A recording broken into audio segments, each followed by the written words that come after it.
terima kasih. Baik, semoga ini menjadi pengingat mahasiswa selaku dosen, selaku pimpinan untuk senantiasa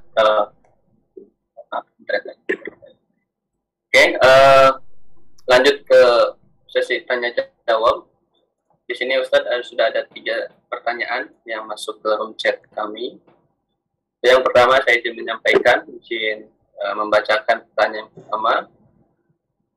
Yang pertama izin bertanya Ustadz, bagaimana agar kita tetap semangat hijrah, semangat menuntut ilmu dikarenakan tidak adanya teman dan keluarga yang mendukung? Dan bagaimana caranya menyikapi orang-orang yang bilang ke kita sok suci, sok alim? Mohon penjelasannya Ustadz. Subhanallah. Ya, ahibati fillah. Ketika seorang hijrah, ketika seorang bertobat, ketika seorang beriman, mau tidak mau, dia akan masuk ke ruang ujian, ruang tes, untuk membuktikan kebenaran dia atas pertaubatannya, hijrahnya. Allah Azza wa Jalla mengatakan, ahasiban nas an yutraku an yaqulu amanna wa hum la yuftanun walaqad fatanna alladhina min qablihim fala ya'lamanna Allahu alladhina sadaqu wa la ya'lamanna al-kadhibin. Apakah manusia mengira dengan mereka mengatakan kami beriman, kemudian mereka tidak difitnah, mereka tidak diuji, mereka tidak dites? Seorang mengatakan, Pak polisi, saya bisa nyetir mobil. Langsung dikasih SIM? Enggak. Tes dulu. Dibuktikan dulu kebenaran ucapan. Dan kata Allah, kami benar-benar telah memberikan ujian, memberikan fitnah kepada umat-umat sebelum mereka. Sehingga muncul, nampak mana yang benar-benar beriman dan mana yang pura-pura beriman.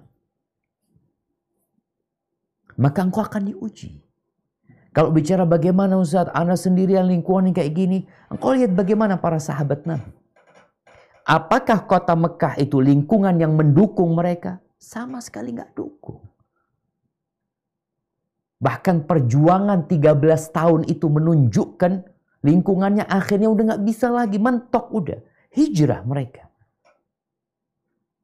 Sebagian sahabat Nabi tahun ke-5 kenabian, mereka hijrah ke Habasyah. Meninggalkan kota Mekah. Tinggal di sebuah negeri yang mereka nggak tahu negeri itu. Nggak punya keluarga, wala kawan, wala siapa-siapa. Tapi mereka berpikir, aku harus cari lingkungan yang lebih aman beribadah kepada Allah Azza wa Jalla. Tapi ketika engkau melihat, alhamdulillah Ustaz, anak hidup di lingkungan muslim. Hanya saja, ya banyak di antara mereka yang mungkin Islam tapi nggak taat, nggak pernah belajar tentang Islam, sehingga mempraktekkan agama ini penuh perjuangan. Kalau Anda baca bagaimana Kiai Ahmad Dahlan rahimahullahu ta'ala, beliau mulai merubah berdakwah di Jogja sana, perlahan-lahan diusir, dibully, disakiti, kajian dilemparin batu. Itu terjadi. Maka engkau harus bersabar. Bicara bagaimana supaya Anda bisa istiqomah Ustaz, menghadapi semua ini. Allah Azza wa Jalla mengatakan kepada nabinya, isbir wa ma sabruka illa billah. Sabarlah engkau. Dengan cara apa? Dengan bergantung kepada Allah Azza wa Jalla.